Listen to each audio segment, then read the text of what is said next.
শাবান মাসটার আগের মাসটা হলো রজব, যেটা সম্মানিত 4 মাসের একটা মর্যাদাপূর্ণ মাস।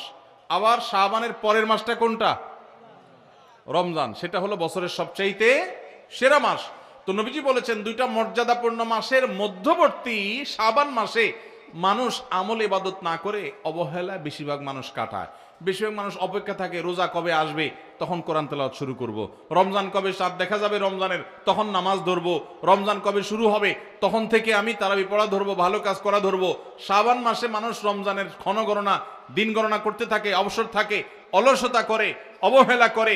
নবীজি বলেছেন মানুষ যেহেতু অবহেলা করে, এই জন্য এই সময়টাতে আমি বেশি বেশি নফল রোজা রাখি। কারণ যেই সময়টাতে মানুষ অবহেলা করে ওই সময় ইবাদতের আলাদা গুরুত্ব তৈরি হয়। ভোর রাতের সময় সবাই ঘুমায় থাকে, এই জন্য তখন তাহাজ্জুদ পড়লে সওয়াব বেশি। তাহলে এই যে শাবান মাসে নবীজি বেশি বেশি রোজা রাখতেন কেন? কারণ অবহেলিত মানুষ কেউ এটা করে না, এই জন্য তিনি বিশেষভাবে এই মাসে নফল রোজা রাখতেন। এই জন্য তার অনুসরণে আমরাও রাখবো। দ্বিতীয় কারণ তিনি বলেছেন কেন তিনি এই মাসে বেশি রোজা রাখেন, ওই যে ওসামা ইবনে যায়েদ রাদিয়াল্লাহু আনহুকে দুইটা কারণ বলেছেন। এর মধ্যে একটা হলো শাবান মাসটাতে মানুষ অবহেলিতা করে, আমল ইবাদত একটু কম করে, কারণ রমজান আসবে আসবে বলে অপেক্ষা করে।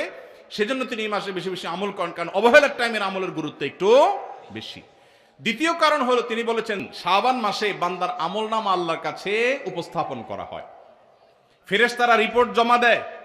ফাউহিব্বু আন ইউরফা আমালি ওয়া আনা সাইম, নবীজি বলেছেন আমি চাই আমার আমলনামা যখন ফেরেশতাদের কাছে পেশ করা হবে তখন আমি যেন রোজাদার থাকি। কারণ আপনি কোথাও চাকরি করেন, সিরিয়াস ডিউটি করেন, একবারও আপনার বস আসে না, একটু মোবাইলটা মাত্র হাতে নিছেন ফেসবুকটা টিপার জন্য, আর তাকায় দেখেন পিছের দিকে বস এসে দাঁড়ায়। মেজাজটা কেমন লাগবে বলেন? খারাপ লাগবে না? আর আপনি অন্য সময় যাই করেন না করেন খুব সিরিয়াস মুডে কাজ করতেছেন, পিছনে তাকায় দেখেন মালিক এসে দাঁড়ায়। কলেজেটা শান্তি হয়ে যাবে না? যাক মাশাআল্লাহ, এই বেচারা এসে আমরা যখন কাজে দেখবে বলবে বাবা খুব ভালো মানুষ, তো বেতন বাড়বে, তাই না? নবীজি সাল্লাল্লাহু আলাইহি সাল্লাম বলছেন যে আমি শাবান মাসে বেশি বেশি নফল রোজা এই জন্য রাখি, ফেরেশতারা আমার সারা বছরের আমলনামা আল্লাহর কাছে রিপোর্ট জমা দেন, সারা বছর কি করেছি না করেছি তার সব হিসাব জমা দেন। আল্লাহ যখন আমার হিসাবের প্রতি মনোনিবেশ করেন, ওই অবস্থায় যদি আল্লাহ সুবহানাহু ওয়া তাআলা তিনি দেখতে পান যে তার বান্দা আমি রোজা আছি, তাহলে আল্লাহ একটু অনুগ্রহ করবেন। এই জন্য আমি এই মাসে রোজা রাখি। তাহলে নবীজি সাল্লাল্লাহু আলাইহি সাল্লাম শাবান মাসে রোজা দুইটা কারণ পাওয়া গেল। এক তো হলো গাফলতির সময় সেজন্য তিনি রোজা রাখতেন, দ্বিতীয়ত হলো এই মাসে বান্দার আমলনামা পেশ হয় সেজন্য তিনি রোজা রাখতেন।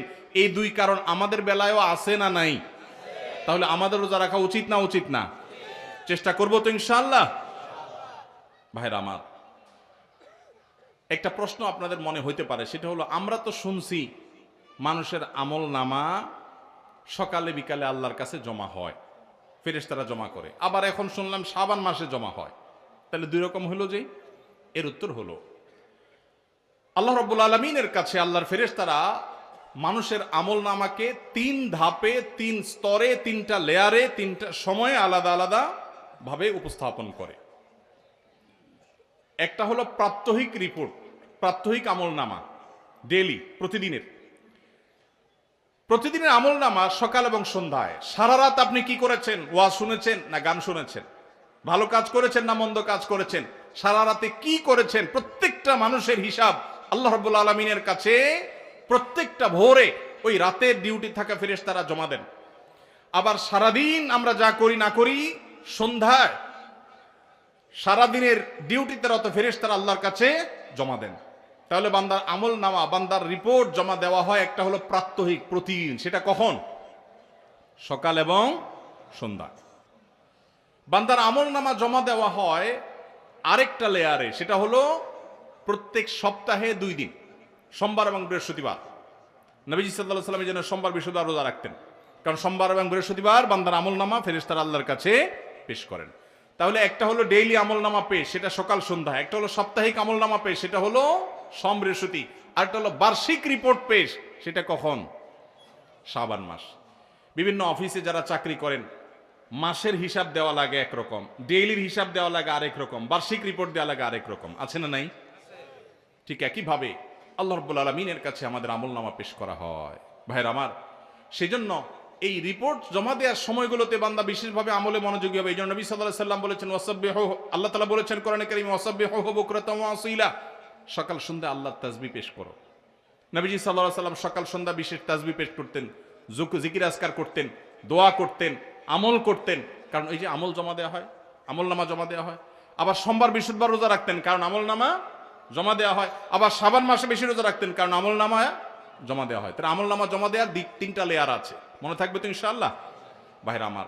এছাড়াও শাবান মাসে বেশি বেশি নফল রোজার আরেকটা কারণ আছে, সেটা হলো ইস্তেহাদি। সেটা হাদিস দ্বারা না, প্রমাণিত না, সেটা বিভিন্ন মুহাদ্দিসগণ, ওলামা একরাম, স্কলারগণ বলেছেন। সেটা হলো হঠাৎ করে রমজানের রোজা যদি রাখা শুরু করেন, সারা বছর এক রকমের খাদ্য অভ্যাস, সকাল দুপুর রাতে খেয়ে, এখন হঠাৎ করে অভ্যাসটা চেঞ্জ হয়ে যাবে, ইফতার এবং রাতে সাহারি খাবেন আর সারাদিন না খেয়ে থাকবেন।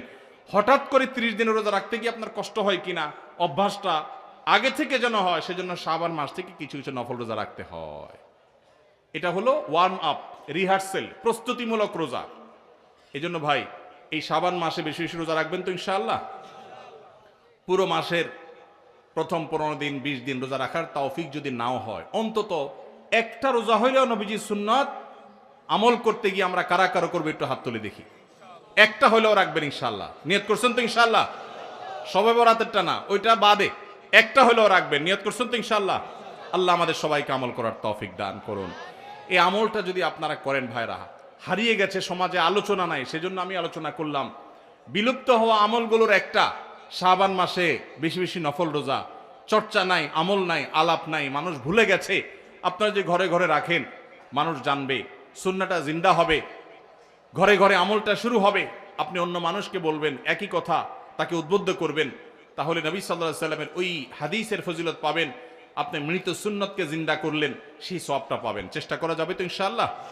তো এই মাহফিল থেকে আমি সামারি করছি, কথা তো অনেকই বললাম। দুটি জিনিস অন্তত আমরা সবাই সংকল্প করে নিয়ত করে যাব। মা বোনরা যারা শুনছেন, আপনারা যারা শুনছেন, সবাইকে বলছি, একটা হলো আজানের জবাব দেওয়ার কথা বলেছি, আর একটা হলো শাবান মাসে বেশি বেশি নফল রোজা রাখার প্রকার। 2টা 4টা 6টা ভাইরা আমার, রোজা রাখলে মরে যাবেন না। মনে হয় যে সারাদিন না খায় কেমনে থাকবো। যারা নিয়মিত নফল রোজা রাখেন তারা জান পানির মতো সোজা, কোনো ব্যাপার না, আল্লাহর রহমত। একটু চেষ্টা করলেই হয়, একটু হিম্মত করলেই হয়। চেষ্টা করা যাবে তো ইনশাআল্লাহ।